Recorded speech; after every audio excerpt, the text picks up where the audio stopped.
शनि प्रदोष व्रत के दिन जरूर पढ़ें ये कथा।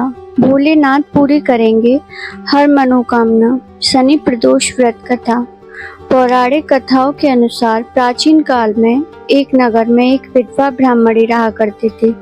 पति की मृत्यु के बाद उसके पास लालन पालन करने का कोई साधन नहीं था, इसलिए वह भिक्षा मांगकर अपना जीवन व्यतीत कर रही थी। रोजाना की तरह एक दिन जब वह भिक्षा मांगकर वापस अपने घर की ओर लौट रही थी तो उसे रास्ते में दो बालक दिखे जो कि अकेले थे और अपना रास्ता भटक गए थे।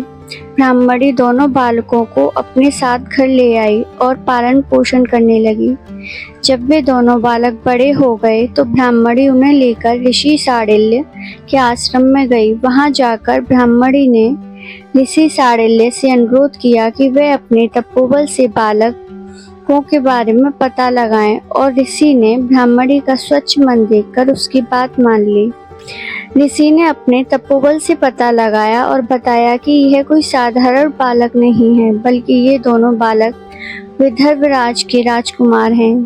गंधर्व नरेश के आक्रमण से इनके पिता का राजपाट छिन गया था। यह सुनकर ब्राह्मणी ने ऋषि से कहा कि कोई ऐसा उपाय बताएं जिससे बालकों को अपना राजपाट व घर परिवार वापस मिल जाए। ऋषि शांडिल्य ने ब्राह्मणी और राजकुमारों को प्रदोष व्रत की महिमा बताई और यह व्रत रखने की सलाह दी।